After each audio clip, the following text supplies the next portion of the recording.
Before we have a look at what Mutahi NGUNYI is saying, let's remind ourselves of what Rigathi said on Sunday. Listen to this. Na sisi tumepangana vizuri na kiongozi wa Wiper ambaye ndiye amekuwa akisaidia ODM hapa Nairobi. Tumekubaliana kiti cha gavana kitachukuliwa na DCP.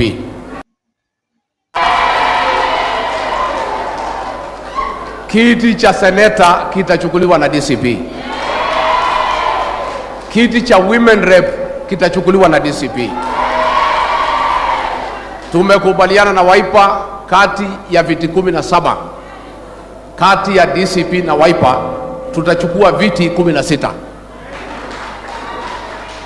na kati ya viti 85 ya ward between DCP and Wiper tutachukua 75. Kwa hivyo watu wetu, msitishwe, msiangaishwe, muvumilie. Utiribulete kagate.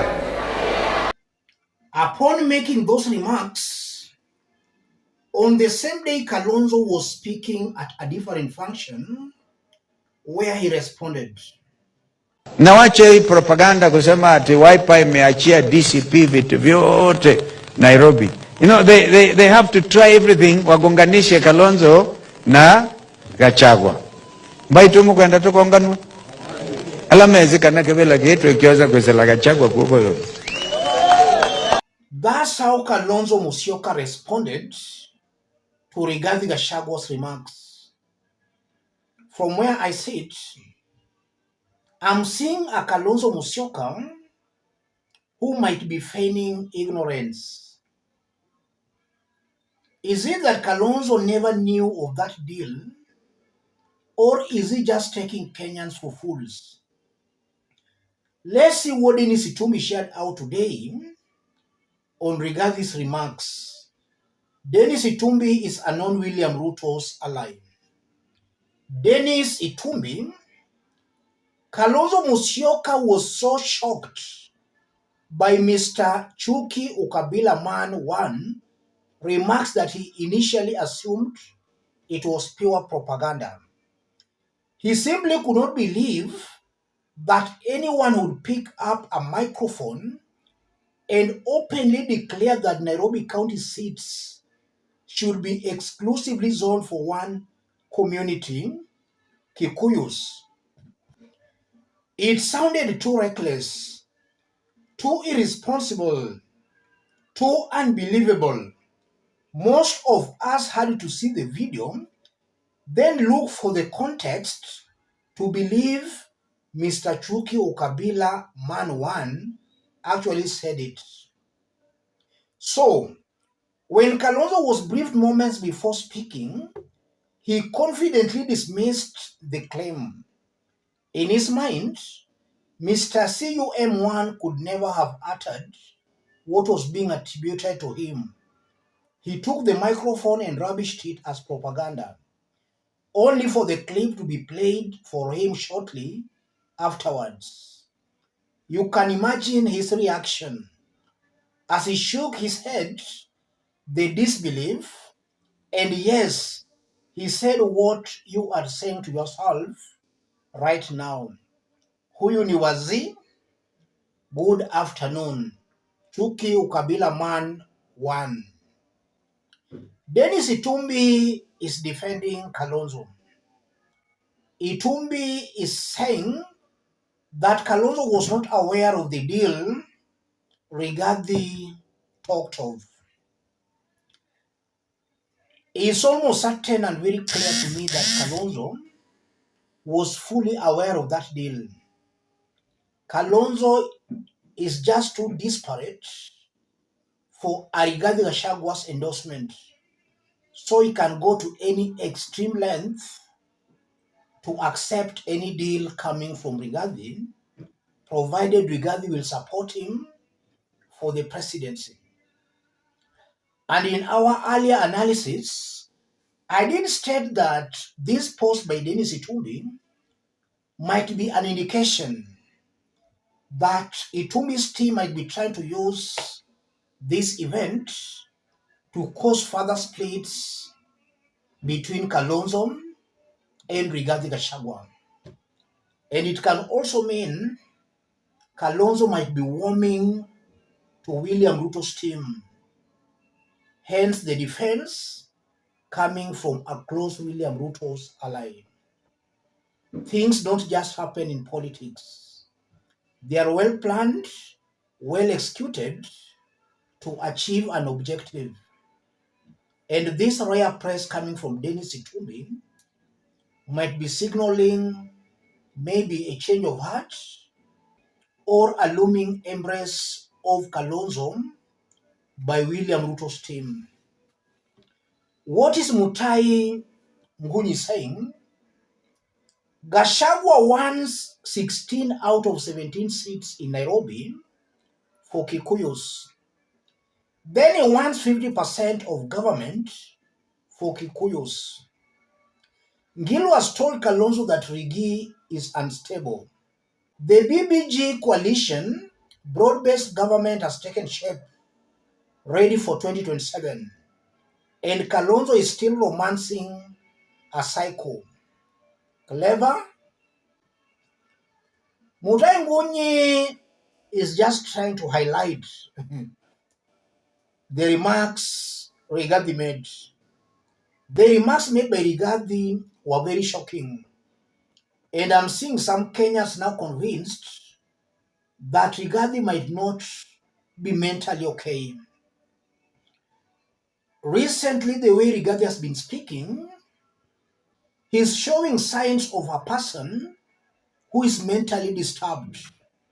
A sane person cannot say what Rigathi said.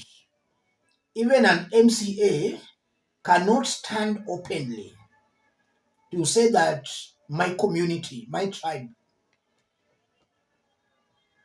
Rigathi might be having some issues. I think he's not okay. Junaid Mohammed speaking today also added a new twist. Listen to this.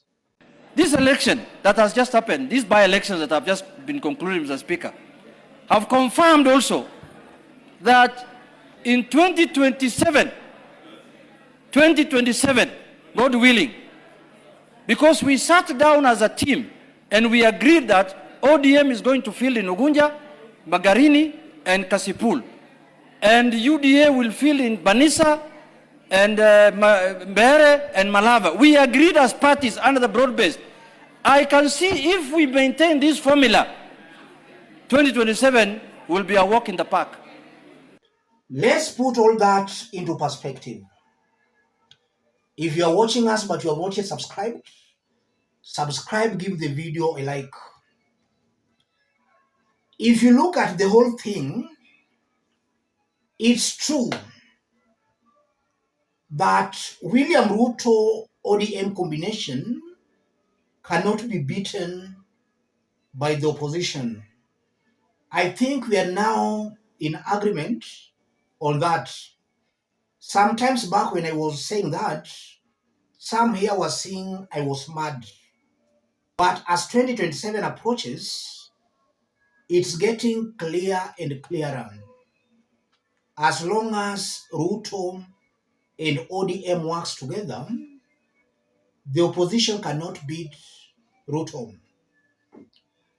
If also you look at it from another angle, I'm seeing a Rigathi Gachagua who might be on a mission to kill Kalonzo Musyoka politically. Because listening on how Rigathi speaks, at the end of it all, Rigathi will have isolated Kalonzo Musyoka from other Kenyan communities. Kalonzo will just be domiciled in his Ukambani backyard. And then Rigathi on his part might not help him much. Because again, Rigathi is not accepted in other places across the country. Rigathi maybe is only being heard in some parts of Mount Kenya West, Mount Kenya East, The Tarakas, Aimbus, the Merus, those ones are gone. So the mountain is not the mountain we have all along known. We are dealing with a different mountain, a divided mountain. And this divided mountain, the area believed to be controlled by Rigathi, is also not guaranteed that Rigathi will deliver it as a block to Kalonzo. So look at it. Rigathi has isolated Kalonzo from other areas across the country. Then the mountain block again, he can't deliver it as a solid vote. That only means Rigathi has succeeded in killing Kalonzo politically. Rigathi might also be on a mission to blackmail and to expose Kalonzo Musyoka. In the eyes of Rigathi Gachagua supporters, some who don't look at things objectively, Rigathi wanted to portray an image of a tough negotiator, a person who can negotiate for the best of a deal. And by trying to project an image of a tough negotiator, he's painting Kalonzo Musyoka as a weak negotiator, someone who cannot negotiate well for his party and for his people, provided he just gets one position as Kenya's president, or provided he's just supported for the presidency. So again, Kalonzo is coming out as selfish. Sometimes back, we were also told of a 50% share where Kalonzo was to hand over 50% of the government to Rigathi Gachagua. All that might be true because Kalonzo is very desperate for a Rigathi Gachagua's endorsement. Let me stop it there. If you are watching us but you have not yet subscribed, subscribe, give the video a like. Let's meet in our next analysis. Thank you. God bless you. God bless Kenya.